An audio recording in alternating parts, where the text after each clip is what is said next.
Criou Deus os céus e a terra. Amados irmãos, hoje, as pessoas, somente a ciência, questiona muito a existência de Deus. Mas nós vamos ler aqui, depois, em Salmo 33, 9, que Deus fez todas as coisas com a sua palavra, e deu só uma ordem e todas as coisas foram feitas. Então, quando uma pessoa chegar perto de você, perto de mim, perto de qualquer um, perguntar e ter dúvida da existência de Deus, você explica a assinatura de Deus na natureza e em todas as coisas. Preste atenção. Nesse versículo que eu citei, no princípio, fala do tempo. Criou Deus o céu, espaço, e a terra, matéria. Deus é tão maravilhoso que Ele colocou a sua assinatura na natureza. Porque Deus é Pai, Filho e Espírito Santo. Deus é 3 em 1. Aí Ele vai e criou o tempo. Porque no princípio se refere ao tempo. E o tempo é dividido em 3: passado, presente e futuro. Ele criou o céu, ou seja, Ele criou o espaço. E o espaço é formado de altura, profundidade e largura. E Ele criou a terra, Ele criou a matéria.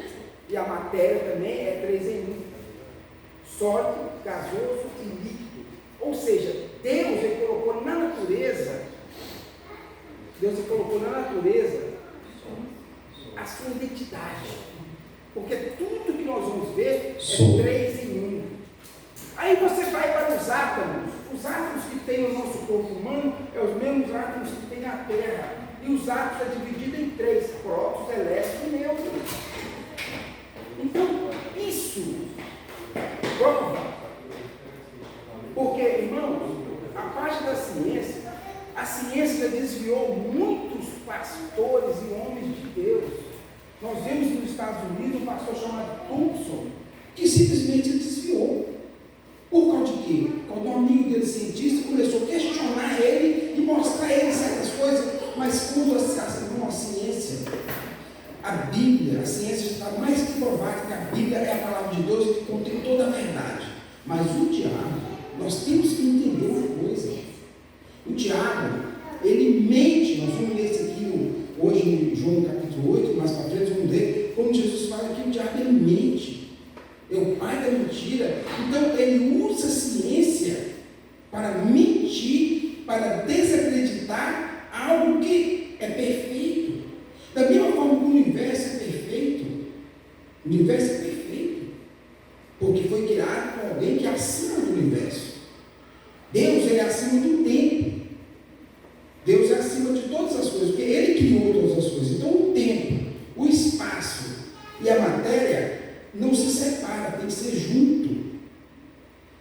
Então, o que ocorre? Nós vemos aqui em Gênesis que Deus deu ordem aos oceanos para que fossem criados os peixes. Deus deu ordem para criar os animais. Deus deu ordem para criar as árvores. E uma coisa muito interessante sobre isso, porque eu já vi isso, uma pessoa perguntar no programa de televisão, num podcast, a pessoa falou assim: mas Deus é carrasco, então? Deus obriga a pessoa a aceitar? Se a pessoa não aceitar, ele joga a pessoa no inferno? Deus é carrasco. Irmãos, Deus, o amor de Deus é uma coisa maravilhosa e grande demais. E talvez seja o tamanho do seu coração. Quando eu era pequeno, aqui no Pérola, eu morava no Pérola, eu tinha uns 10 anos de idade, eu cheguei naquela lagoa do Pérola de manhã e tinha uma clareira fora da lagoa, ou seja, ela deu um pulo e caiu no barro, não conseguiu voltar e ela morreu. Por que ela morreu? Porque a natureza do peixe é a água. Simplesmente isso. Ela pulou. Agora eu te pergunto, a lagoa do Pérola é carrasca? A lagoa do Pérola é assassina? Porque uma traíra caiu fora e ela morreu? Não. Foi uma opção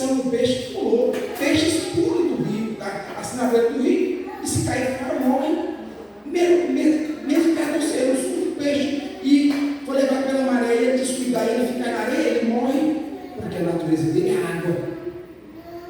Se nós tirarmos uma planta da terra, ela morre porque a natureza dela é a terra. Mesma coisa é o ser humano. Deus ele nos criou com duas naturezas. Nós estudamos aqui a natureza celeste, que é a nossa alma, e o Espírito de Deus que está em nós.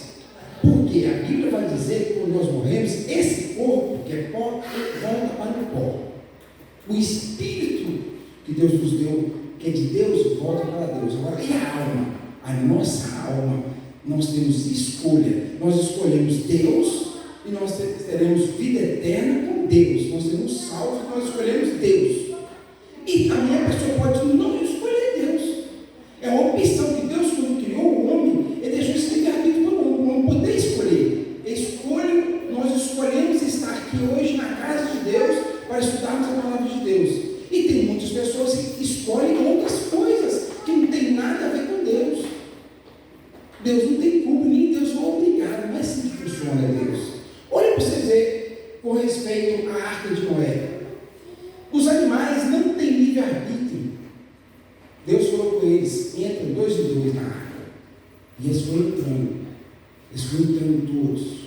Aqueles homens que estavam em volta, será que ninguém observou centenas e centenas de animais entrando 2 em 2 na arca? Porque Noé falou com eles que ia vir um dilúvio. Noé pegou, Noé falou com eles. Mas, já que eles não ouviram Noé, será que ninguém observou? Porque Noé não saiu atrás pegando os bichos, não deu ordem aos animais. Os animais obedeceram, porque os animais não têm livre-arbítrio, igual nós temos. Então salvou-se centenas e centenas e centenas de animais, porque Deus deu ordem e ele entrou na arca. Agora o homem não, o homem deixou Noé, e Noé falou, mas eles não acreditaram, como hoje não estão acreditando. Irmãos, presta atenção, quando Adão peca, Deus coloca Adão e Eva fora do jardim do Éden. Por quê? Porque lá dentro do Éden tinha a árvore da vida. E eles não podiam comer da árvore da vida, porque o salário do pecado é a morte. Eles desobedeceram, então o juiz de Deus sobre a raça humana era a morte. Coisa que não passava na mente de Deus. Deus não queria a morte para o homem, mas Deus colocou a sua regra e ele não pode mudar. Então Adão pecou, tirou ele do jardim do Éden, porque senão ele não poderia comer daquele fruto da árvore da vida, porque senão ele ia morrer.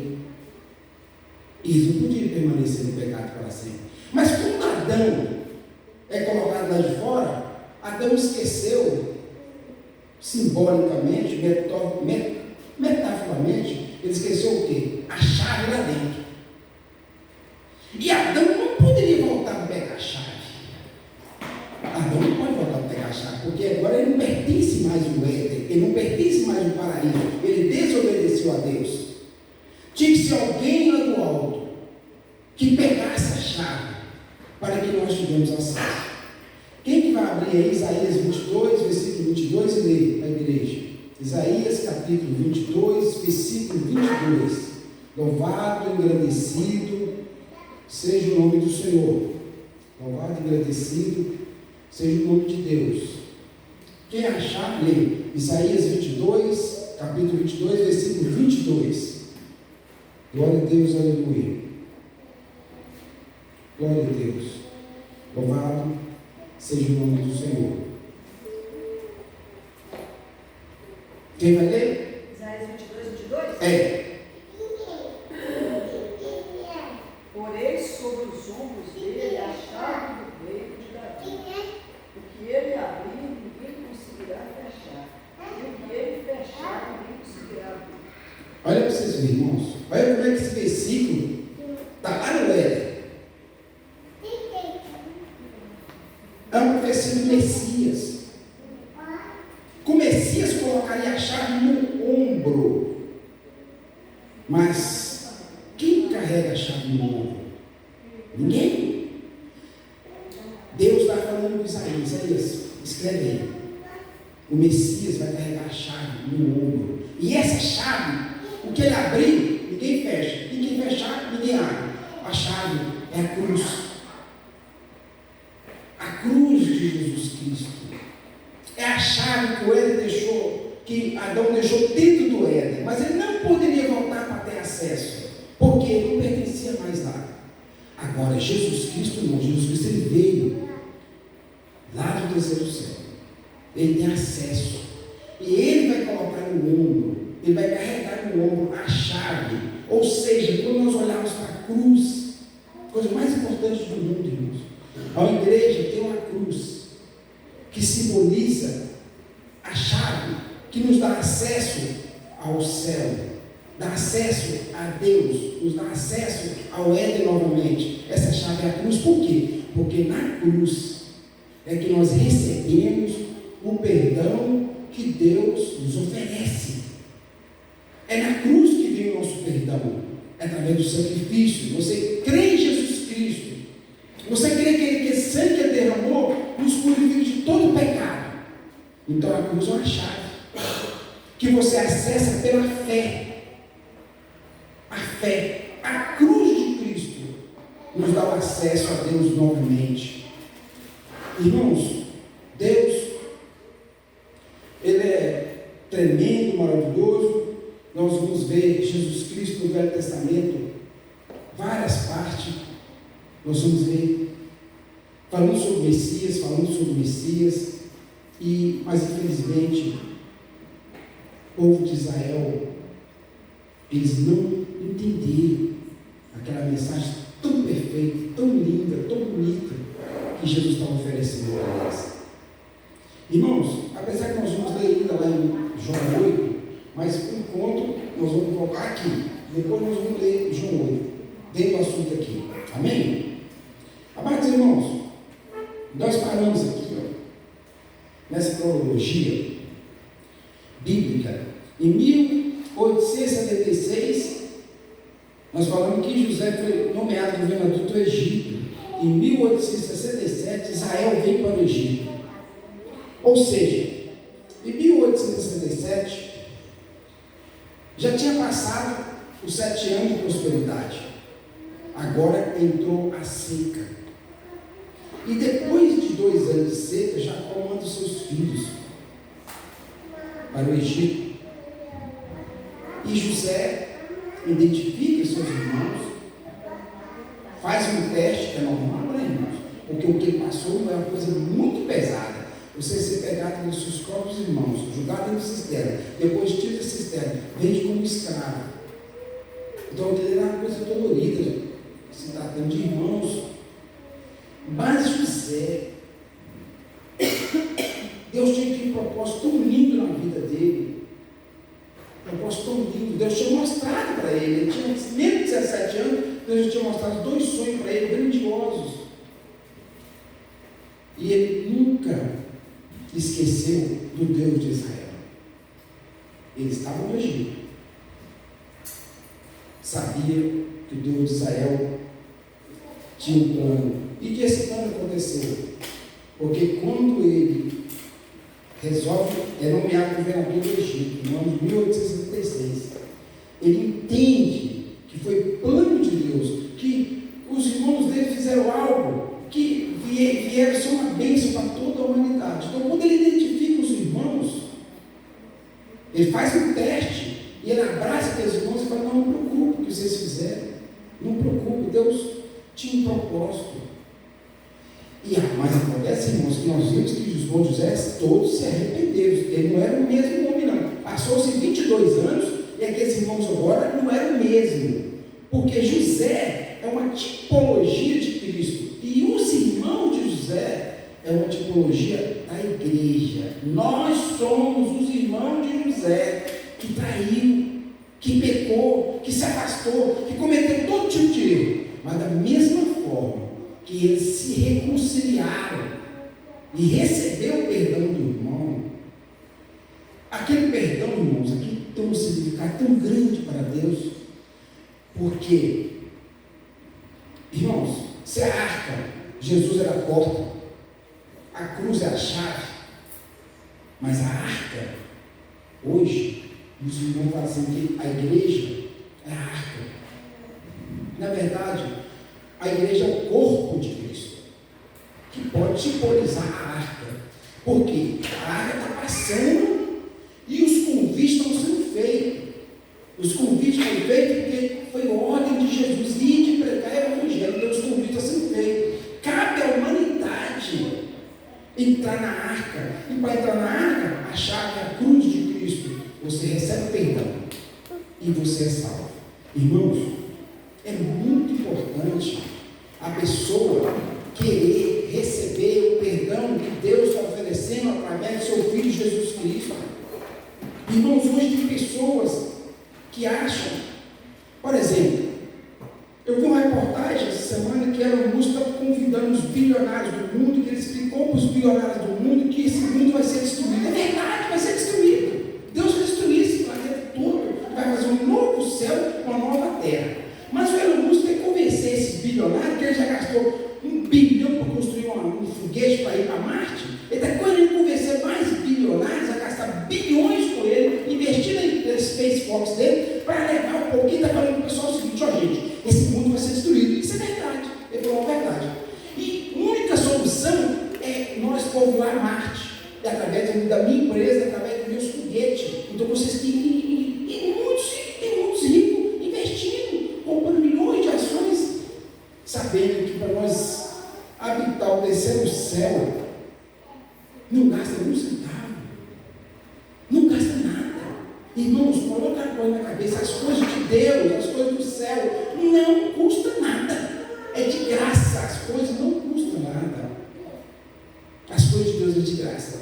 Irmãos, hoje nós vemos famílias sendo destruídas por causa de herança, matando por causa de herança. Tem irmãos que foram para os Estados Unidos, era uma bênção de Deus aqui, chegou lá, tinha que ter continuado a bênção, ele pediu Deus para ir, Deus escuta a oração, Deus levou. Mas chega lá e começa a se mover e ganhar tanto dinheiro, chega no domingo, dia do culto, parece um serviço de $500. Eu falei: não posso perder $500. Aí ele vai esfriando. Um amigo meu, aconteceu, você conhece o pastor André? Há uns 6 anos atrás ele me ligou e falou: nossa, aquela mensagem que você falou sobre valores que tocou no meu coração, estou tão envolvido com esse serviço aqui, com tanto tempo que estou envolvido, era uma consultora, eu não estou tendo tempo para Deus. Irmãos, ricos somos nós. Rico é nós. Sabe? Vocês viram? Chegou um ex-funcionário meu num restaurante de desse e começou a falar com nós: é que eu estou trabalhando na casa do Alexandre do Coelho de Nis, e a casa é isso, a casa é aquilo outro, a casa é isso, a casa é aquilo outro. Eu falei assim: Fernando, presta atenção, junta o Coelho de Nis, junta o BH, junta o Mineirão, e são mendigos perto de mim. A casa que eu tenho no céu, quem é eles para ter? Aliás, eles podem ter, mas tem que aceitar Jesus. Esse é um mendigo, Fernando. E o de bicicleta é um mendigo. Fernando, essas coisas aqui da terra. Nossa natureza, Fernando, é céu e terra. A alma, nós temos uma alma que é espiritual. A alma, se você tiver Deus, se nós tivermos Jesus Cristo, se nós acessarmos o céu, a cruz de Cristo, nós seremos salvos. Não é questão de Deus ser carrasco de ouvir falar, não. É questão de a pessoa escolher. Deus deixou a pessoa escolha. Chama escolha. Nós temos que escolher a Deus, escolher o caminho de Deus. Quando nós aceitamos Jesus Cristo, a Bíblia vai dizer que nós somos nova criatura. Jesus vai fazer que através do Filho de Deus, nós somos filhos de Deus. Nós nos tornamos filhos de Deus através de quê? De Jesus Cristo. Então, acontece uma coisa aqui, nós vamos ter que ler Romanos, nós vamos ler João capítulo 8, alguns versículos, por causa disso aqui, ó. Presta atenção. Irmãos, em 1862 era para Israel, em 1862 acaba a seca, não tem seca mais, não tem fome mais, acabou a seca, foi 7 anos de prosperidade e 7 anos de seca. Essa seca acabou no ano de 1862 a.C. Presta atenção, porque nós vamos ler lá em João capítulo 8 agora. Os irmãos abrem aí, João capítulo 8, a partir do 31, vamos fazer a leitura. Ah não, a Marcela está aí, pode colocar, Marcela? Pode colocar, João 8, a partir do 31, você coloca até o versículo 40, devagarzinho. João capítulo 8, João capítulo 8, a partir do 31. Nós vamos ler até o versículo 40.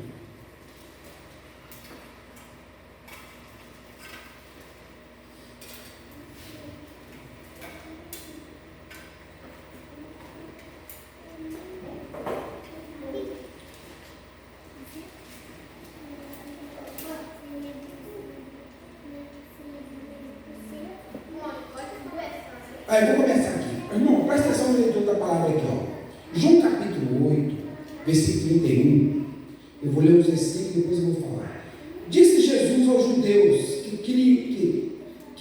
criam nele: se permaneceres no meu ensino, verdadeiramente sereis meu discípulo. Então conhecereis a verdade e a verdade vos libertará. Responderam os judeus assim: somos descendentes de Abraão e jamais fomos escravos de ninguém. Como é que dizer que seremos livres? Presta atenção, aqui os fariseus questionaram Jesus. Falei, peraí, por que você está falando que nós seremos livres? Nós somos descendentes de Abraão. Por que você está falando que nós seremos livres? Nós somos livres. Não eram livres. Por causa disso aqui, Jesus, sendo filho de Deus, ele não enxerga como o homem enxerga. Olha aqui para vocês verem. 1862 acaba a seca. O que Jacó tinha que ter feito? Pegaram todo o povo e voltaram para a terra de Canaã. Por quê?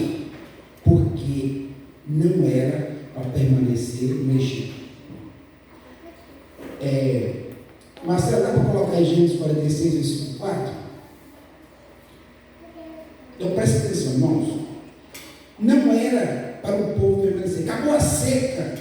Jacó tinha que chamar todo mundo. E na época não era como hoje, que filho podia falar: não, eu já sou casado, eu tenho filhos. Não tem isso não. O povo do meio do povo de Israel, o mundo do povo vai. Não tem esse negócio de filho que achou que tem. Ele pode ter 60 anos, se o pai tiver vivo, ele tinha que obedecer à risca, casado com Cristo. Ele tinha que obedecer tudo que o pai falava. Isso era um mandamento mais importante para o povo de Israel e o povo árabe. Isso até hoje é assim. Eles obedecem à risca. Então, quando foi no ano 1862, antes de Jesus, que acabou a seca? Que acabou a seca? Jacó, ele cometeu uma falha que todos nós somos falhos, nós já falamos sobre isso aqui, sobre o pecado original da nossa alma. E ele pensou assim: poxa, vou voltar para Canaã. O meu filho é governador do Egito. Ele nos deu uma região de Góis, perto do Rio Nilo, que está prosperando, que nosso carro está aumentando, a grande prosperidade aqui. Mas acontece, irmãos, que quando o homem desobedece a Deus, ele é escravo. Mesmo que não precise estar acorrentado, não, ele é escravo. Todo homem que não está debaixo da obediência a Deus, ele é escravo. Então, quando Jesus falou coisa aqui, que se os filhos nos libertar, verdadeiramente seres livres, é porque eles passaram a ser escravos aqui, sem ser escravo no sentido literal, mas para Deus no mundo espiritual eles eram escravos. Por quê? Eles não obedeceram. Eles não obedeceram a Deus. Todo homem que não está obedecendo, ele é escravo. Hoje em dia, por exemplo, existe dentro da penitenciária milhares de crentes convertidos livres. Existe fora da penitenciária milhares de pessoas que parecem estar livres, são escravos. São escravos do pecado. Estão mortos nos seus pecados.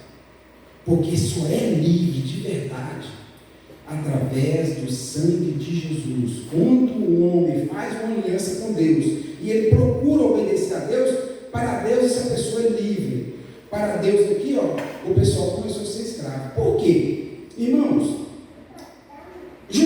Jacó morre depois de alguns anos. O povo vai lá para Canaã fazer um enterro, mas volta de novo para o Egito. Depois, passa alguns anos, morre José. Sabe quantos anos que passou para o povo virar para Faraó, que não conhecia José, escravizar o povo no sentido literal? no ano 1720 a.C. Ou seja, o povo teve 147 anos para não se tornar escravos. Por quê? Porque Deus falou com Abraão: Abraão, a sua terra, a sua descendência será grande, mas será escravo 400 anos em terra estranha. Deus está bem específico, em terra estranha, vai ser escravizada. Como é que funcionava a palavra de Deus? Abraão falou para Isaac, Isaac falou para Jacó. Jacó sabia dessa profecia, que o povo seria escravo. Mas acontece que, às vezes, a pessoa está numa situação que ele pensa: vou sair daqui, eu vou voltar. Ele não voltou. Então, para Deus, para Jesus Cristo, como nós vemos aqui, nesse versículo 8, o povo era escravo. Apesar deles não saber. Aqui, João 8, disse Jesus: em verdade vos digo, que todo aquele que comete pecado é escravo do pecado. Ou seja, a pessoa que desobedece a Deus é escravo do pecado. Mas não quer dizer que nós não pecamos? Claro que não. Não é isso que eu quero dizer. Mas quando nós temos uma aliança com Jesus, nossa vida não pode ser a mesma. Tem que haver, nós passamos a ser santo por causa do Espírito Santo que habita em nós. Então, a vida não pode continuar a mesma coisa. Onde haver prostituição, o cara tem que ser largado. Onde haver adultério, tem que largar. Onde haver mentira, tem que largar. Onde haver tudo aquilo que não agrada a Deus, tem que largar. E como é que larga? O Espírito Santo dentro de nós vai nos convencendo que aquilo está errado, e a pessoa vai afastando, e a pessoa vai se santificando aos poucos. A santificação vem aos poucos, através do Espírito Santo que vem habitar em nós, em nosso espírito, que nós já falamos sobre isso. Deus colocou o Espírito Santo só para Deus habitar. E muitos homens morrem sem Deus nunca ter tido no coração dele um segundo da sua vida. Isso é plano de Deus? Claro que não. Deus quer habitar, Deus quer fazer morada, Deus quer criar, mas Deus não faz isso obrigado. Deus não vai obrigar o homem, não, Deus não faz isso. O diabo que faz isso, o diabo que entra sem ser convidado, que habita na alma do homem e vai fazendo o homem pecar, se afastar de Deus, se afastar e até levar alguns à morte. O diabo faz isso, mas o Espírito Santo de Deus não. Continuando a leitura aqui, está escrito assim: ora, o escravo não permanece para sempre na casa, mas o filho permanece para sempre.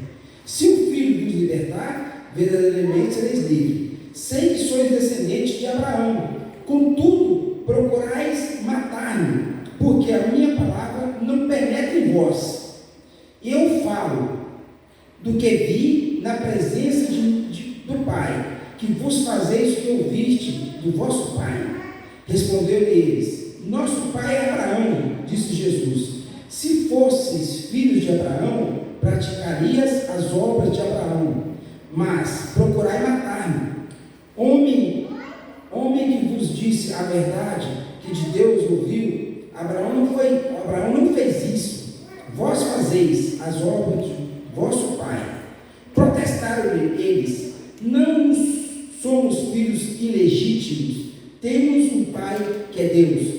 Disse Jesus: se Deus fosse o vosso pai, vos me amarias, pois eu vim de Deus, e aqui estou. Não vim de mim mesmo, mas foi Ele que me enviou. Porque não entendei as minhas linguagens, porque não podereis ouvir a minha palavra. Vós pertenceis ao vosso pai, o diabo, e quereis executar-me, o desejo dele. Ele foi homicida desde o princípio, não se firmou na verdade, pois não há verdade nele. Ele só prefere a mentira, fala do que é propício, pois é o mentiroso, o pai da mentira. Irmãos, olhem para o mundo espiritual, que eu estou um pouco mais diferente do que os homens veem. Aqui, os judeus estão andando, os fariseus estão andando, e os fariseus, os saduceus, achavam se o máximo, pisava nas pessoas, colocava um fardo muito pesado sobre o povo, principalmente o povo humilde. Por quê? O que acontece, irmãos? E o povo, eram poucos que sabiam ler. Não eram todos que sabiam ler. Principalmente os pobres eram pouquinho. O pobre era a coisa mais rara que tem, muita leitura. Então eles dependiam da palavra de Deus, ser líder na sinagoga pelos fariseus. Os fariseus falavam da palavra. Porém, eles não falavam só da palavra.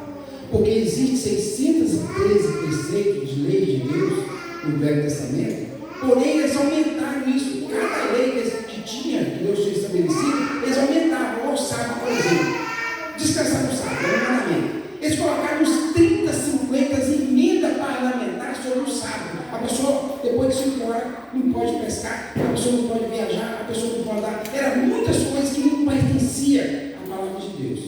Os fariseus faziam isso com o povo. E tinha um sinédrio, que sinédrio significa assembleia, composto por 71 homens, desses homens que conheciam a lei.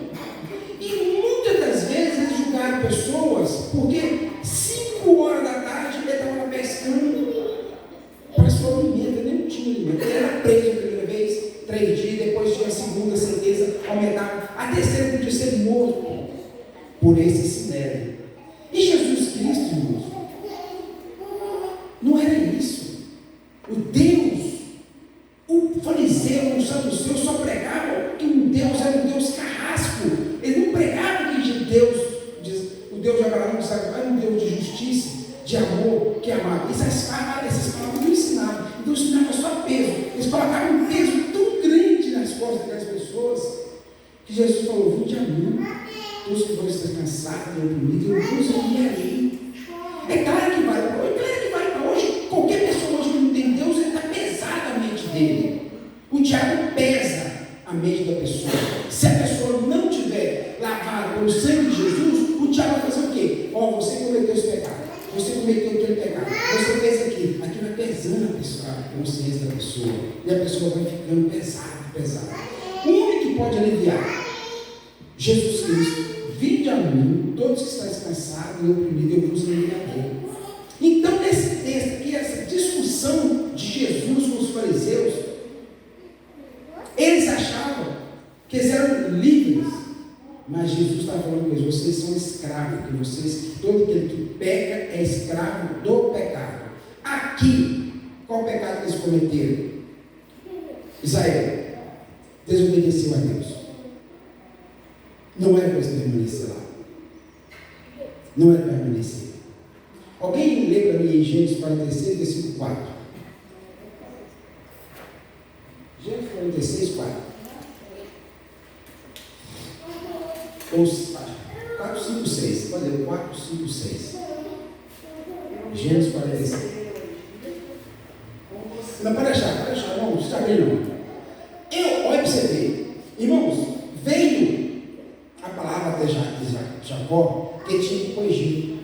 E ele falou: não vou para o Egito, não vou, e estava perturbado, não vou. Aí o próprio Deus, em sonho, apareceu em sonho para Jacó, para Israel, e falou para ele assim: eu mesmo descerei ao Egito com você, e certamente trarei de volta.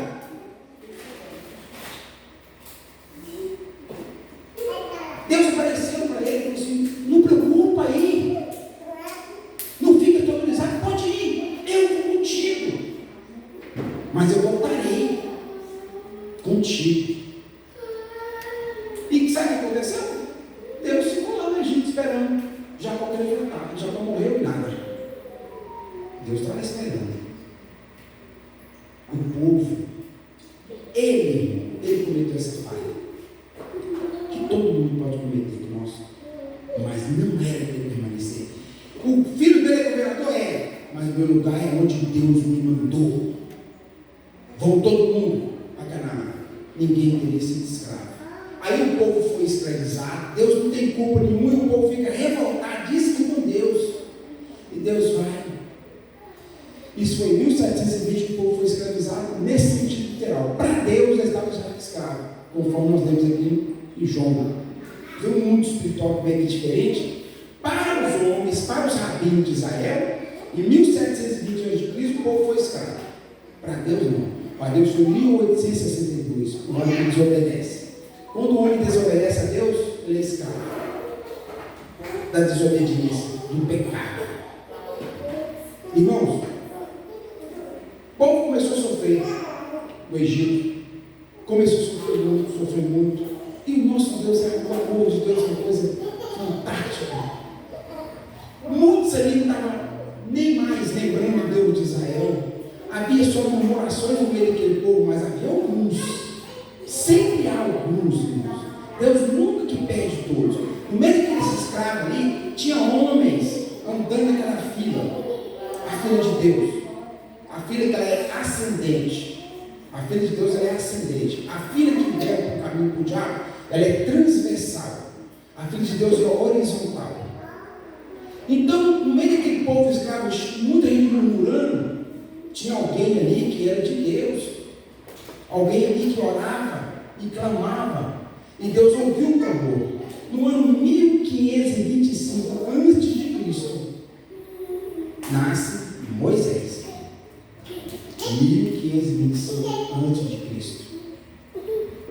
E Deus guarda Moisés exatamente no palácio do faraó. E Deus, poder que tem, Ele pode guardar nós em qualquer lugar que Ele quiser. Mas Deus tinha um propósito. Não era somente guardar Moisés. Deus queria que Moisés fosse criado com cultura, conhecimento da língua aramaica, conhecimento aerógrafo, conhecimento das línguas daquela época, porque ele cresceu como príncipe, ele aprendeu toda a língua da época, ele teve todo o conhecimento da época. Deus colocou lá por causa disso. Não é só para livrar da morte, para ele ter conhecimento. Agora Moisés faz 40 anos, 1485. Moisés tem 40 anos. Descobre que ele é hebreu. Descobre que ele é hebreu. E ele vai lá e vê um soldado egípcio maltratando um hebreu. Só tinha um soldado egípcio. Só tinha Moisés. Não tinha mais ninguém testemunho. Moisés vai e mata aquele egípcio e enterra na areia. Aquele próprio hebreu entregou Moisés. Porque não tinha mais ninguém lá. Quem matou foi Moisés, o príncipe que matou. E Moisés foge para Midian. Agora Deus, que pega o homem e colocou ele para aprender toda a cultura do Egito, agora pega e coloca para aprender a cultura de pastoreio. Por quê? Porque Deus sabia que guiar aquele povo ia ser muito difícil. Então ele coloca lá ensinando ele a pastorear ovelhas. Ele fica 40 anos pastoreando ovelhas. 1445 a.C. Moisés vai atrás de uma ovelha no Monte Sinai e ele vê algo extraordinário. Ele era acostumado a ver sarça para todo lado. Tinha sarça, era normal lá, mas de repente ele viu a sarça pegando fogo. Aí é que chamou a atenção de Moisés. Ele lá ficou 80 anos. Ele chega, quando ele vai chegar, a voz fala: para, Moisés, para. Tira sandálias. Moisés, eu sou o Deus de Abraão, de Isaac e de Jacó. E eu quero que você vá lá no Egito tirar meu povo do Egito. Mas Senhor, eu não sei nem falar direito. Como é que eu vou fazer isso? Moisés, Deus deu dois sinais para ele. Ele criou os 2 sinais. Falou com Jetro e foi. Você vai encontrar com seu irmão Arão. Ele vai ser seu porta-voz. E ele foi, ele obedeceu. Agora ele tinha 80 anos de idade. Ele tinha aprendido a pastorear a ovelha, porque ele ia pastorear um rebanho de 2 milhões de pessoas, e pessoas muito difíceis, pessoas muito ingratas, as pessoas mais ingratas do mundo. Deus colocou Moisés para guiar. Chegando lá, ele conta para Arão, fala para o povo, mas acontece que não foi assim não, irmão. Ele chegou hoje e no outro dia o povo não, gastou meses meses. Mas na 10ª, depois de 9 pragas,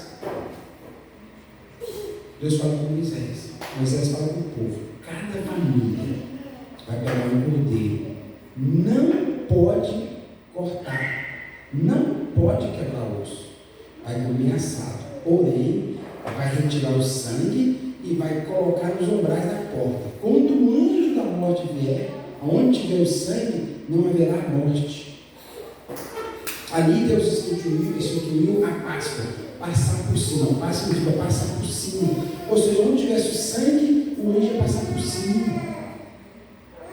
Não podia quebrar osso porque Jesus Cristo, aquele cordeiro representava Jesus Cristo. Era um tipo, uma tipologia de Cristo. Porém, aquele cordeiro livrou eles da morte física. E Jesus, sendo cordeiro, ele salva a raça humana de todo mundo espiritual. O espiar humano. Entendeu? O sangue daquele cordeiro salvou todo o povo de Israel, mais de 2 milhões de pessoas, da morte física. Mas aquele sangue daquele cordeiro não podia salvar eles da morte espiritual. Não poderia, porque ele era só um cordeiro. Agora Jesus não. Aquele cordeiro que haveria de vir, que seria Jesus, o Messias que haveria de vir, que Moisés falou, pessoal, vai haver um profeta maior do que eu, no meio de vós. Tudo que ele falava, obedeça. Era o Messias. Irmãos, Jesus é tão grandioso que todo mundo que já leu o monte da transfiguração, Jesus sai do monte e chama Pedro, Tiago e João. Chegando lá, nesse monte de transfiguração, aparece Moisés no alto e Elias. Eles não podiam ir perto embaixo dessa terra, não. Eles estão no alto. Então Jesus sobe, vai ficar no nível deles. E Deus fala: esse aí é meu filho amado. Esse aí é meu filho amado.